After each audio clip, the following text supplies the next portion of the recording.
Ananias, eu acho que tá tudo certo. Mas não custa nada a gente dar uma conferida, né? É verdade.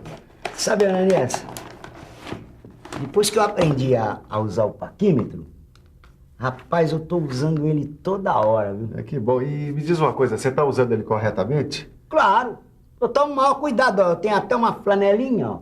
E agora, quantas vezes você já calibrou esse paquímetro, hein? Ih, rapaz, agora você me pegou, hein? Tá vendo? Fique de olho porque esse é o assunto da nossa teleaula de hoje.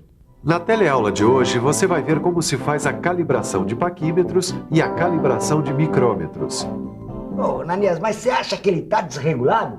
Olha, andando dentro de uma maleta, nas mais variadas temperaturas, o dia todo, chacoalhando para lá e para cá, eu não confiaria muito nele. E mesmo que ele não andasse chacoalhando para lá e para cá, a calibração de instrumentos é necessária de tempos em tempos. Mas como é que a gente faz para calibrar um paquímetro? Ah, é simples. Fique de olho, porque a nossa teleaula está começando.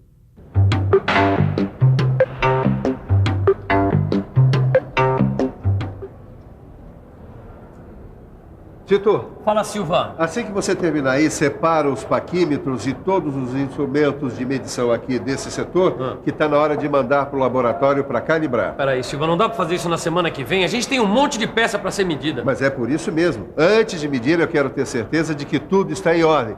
Sabe como é que é um deslocamento, um desgaste, uma falha ou mesmo uma mudança na temperatura? Pode alterar os instrumentos. É verdade. Pois bem, e essas alterações podem provocar desvios ou erros de leitura das medidas. Nossa, a gente vai ter que fazer o trabalho em dobro, né, Silva? É isso aí.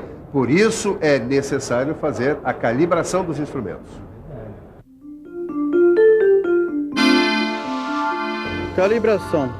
Operação que estabelece uma correspondência entre as leituras de um instrumento e valores de uma grandeza física, medida direta ou indiretamente pelo instrumento.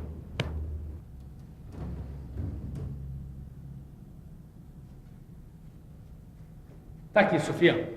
Ótimo, Caio, porque hoje eu vou te mostrar a calibração do paquímetro com resolução 0,05 de milímetro. A norma NBR 6393/1980 é a norma brasileira que recomenda os procedimentos, tolerância e as demais condições para a calibração do paquímetro. Tá bom, mas pra que serve essa tabela aqui, hein? Precisão de leitura. Essa tabela, ela mostra as tolerâncias admissíveis na leitura. E você tem uma tabela igualzinha a essa no seu livro de estudos. Olha aqui. O L1 representa o comprimento medido dentro da capacidade de medição em milímetro. Aqui ao lado, em micrômetro, a gente vê a precisão de leitura.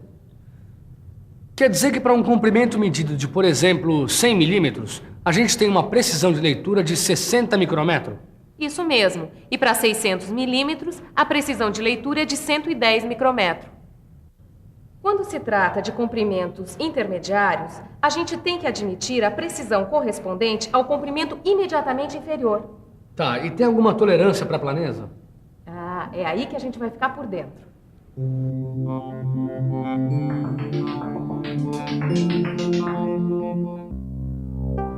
A tolerância de planeza das superfícies de medição é de 10 micrômetros para 100 milímetros de comprimento dos medidores.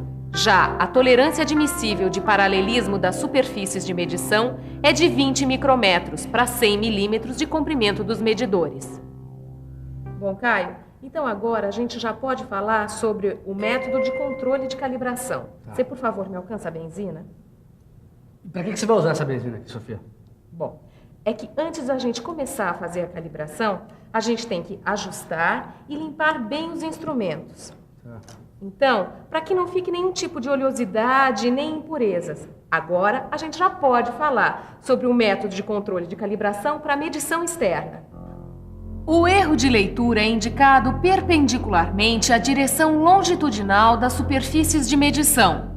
Para isso, usamos blocos padrão. Agora, a gente mede um bloco padrão em 3 posições diferentes aqui do bico: na extremidade, no meio e aqui em cima. Mas atenção, porque a força aplicada no cursor tem que ser a mesma nas 3 medições.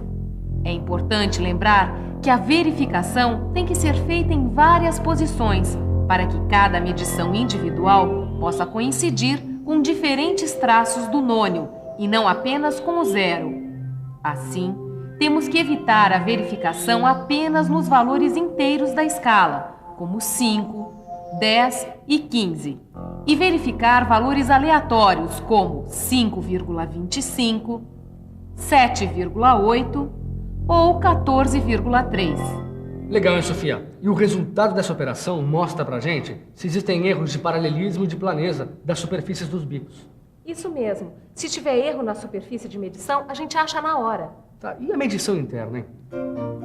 A medição interna deve ser feita da mesma forma, com calibradores padrão internos e também micrômetros. Uma coisa que a gente tem que levar em consideração antes de calibrar um paquímetro é o paralelismo das superfícies de medição. Como é que é?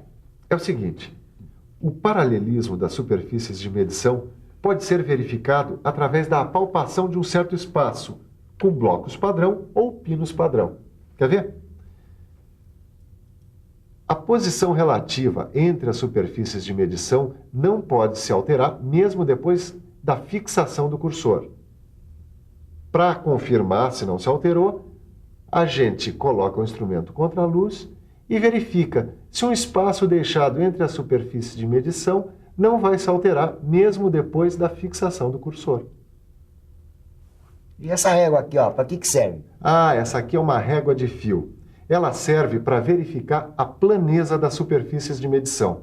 A gente utiliza assim, ó, coloca o instrumento contra a luz e vê se está vazando alguma luz entre a superfície e a régua de fio. Se estiver vazando, a planeza está comprometida. Ô Silva, eu acho que o pessoal do laboratório teve o maior trabalho com a calibração do micrômetro. Não, acho que não, Tito. A calibração de instrumentos é baseada em normas. A NBR 6670/1981 é a norma que recomenda os procedimentos, desvios e demais condições a serem seguidas na calibração de micrômetros. Quer ver? Dá uma olhada aqui nessa tabela. Sei. Na primeira coluna da tabela, a gente vê a capacidade de medição do micrômetro em milímetro. Aqui nessa coluna, temos a flexão permissível no arco do micrômetro, em micrometro. Aqui, o erro de leitura do ajuste do 0, também em micrometro. E na última coluna, o paralelismo das superfícies de medição. Também em micrômetro. Mas o que essa tabela ajuda a gente na hora da calibração? Essa tabela mostra aqui os erros e desvios admissíveis na calibração do micrômetro. O batimento axial da haste móvel do micrômetro no intervalo de 25 milímetros não deve exceder a 3 milésimos de milímetro. O erro de leitura do ajuste do 0 que a gente viu aqui na tabela se baseia na fórmula mais ou menos, abre parênteses, 2 mais L, que é o ajuste do 0 em milímetros, dividido por 50, fecha parênteses, micrometro. Caio, vem cá que eu quero te mostrar uma coisa. As superfícies de medições têm que ser lapidadas. Cada superfície tem que ter uma planeza de até 1 micrometro. Com uma força de medição de 10 newtons, as superfícies têm que estar paralelas dentro dos valores da tabela. Entendi. Para uma capacidade de medição de 0 a 25 milímetros, a flexão permissível do arco é de 2 micrometros. O erro de leitura do ajuste do 0 de mais ou menos 2 micrometros. E o paralelismo das superfícies de medição de 2 micrometros. Puxa, Ananias, mas a calibração do micrômetro, ela é muito parecida com a do paquímetro. Ou eu estou enganado? Não, você está certo. Até o método de controle é parecido, visto que leva em consideração a planeza e o paralelismo das superfícies. A única diferença é que a gente tem que considerar também a haste móvel, visto que ela deve ser verificada durante o processo de calibragem. Mas como é que a gente consegue ver a planeza desse instrumento? A planeza das superfícies de medição pode ser verificada através de um plano óptico como esse aqui. Imagina o seguinte, a gente coloca o plano óptico sobre cada uma das superfícies do micrômetro E aí observa as franjas de interferência, que aparecem sob a forma de faixas claras e escuras, no caso de estar sendo usada uma luz monocromática, quer dizer, uma luz de uma cor só.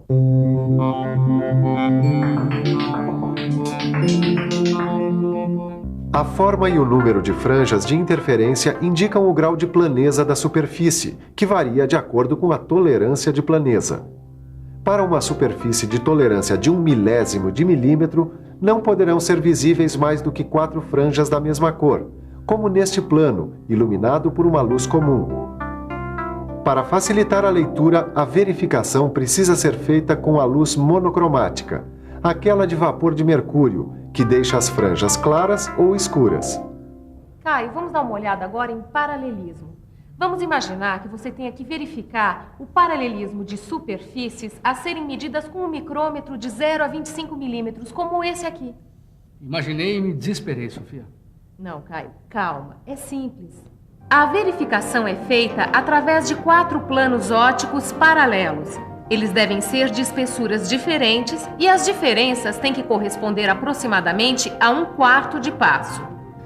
A verificação é feita em 4 posições com uma rotação completa da superfície da haste móvel do micrômetro. O plano e as superfícies têm que estar em contato sob a pressão da catraca em acionamento, para evitar diferença de pressão de um plano óptico para outro. O plano óptico deve ser movido cuidadosamente entre as superfícies, para que o número de franjas seja reduzido em uma das faces, porque as franjas serão contadas na superfície oposta. Com luz comum, o número de franjas de interferências não pode passar de 8. E esse é o procedimento para qualquer micrômetro? Não. Para micrômetros maiores, é necessário que 2 planos ópticos sejam colocados nos extremos das combinações dos blocos padrão. Mas agora a gente vai falar do coração do micrômetro. Já sei. A haste móvel. E a haste móvel, ela pode apresentar erro de deslocamento. E esse erro de deslocamento, ele pode ser verificado com uma sequência de blocos padrão. Como esses daqui, por exemplo? Mas o ideal é que se escolha uma medida de blocos padrão para cada volta da haste móvel e também para posições intermediárias. Assim, ó.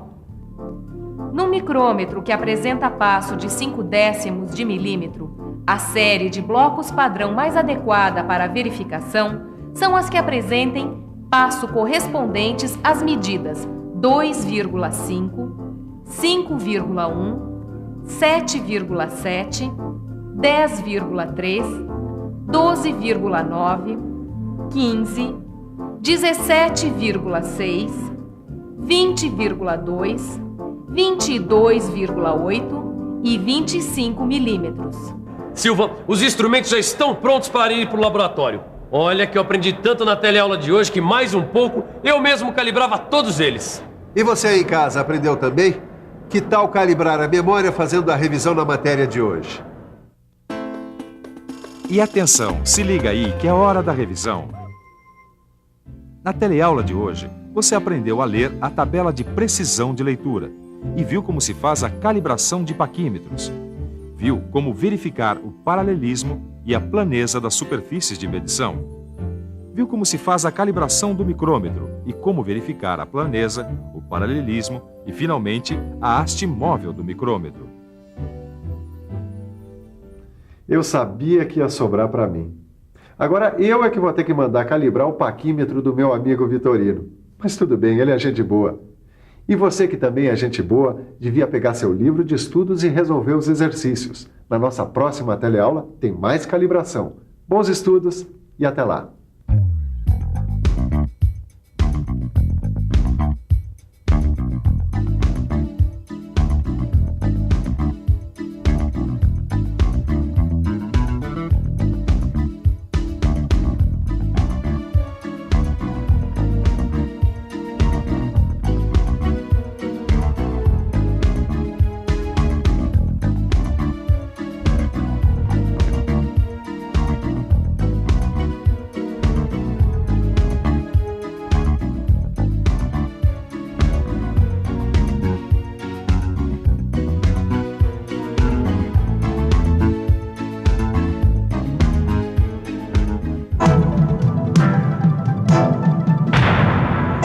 Telecurso 2000, um programa de educação do Sistema Fiesp e da Fundação Roberto Marinho.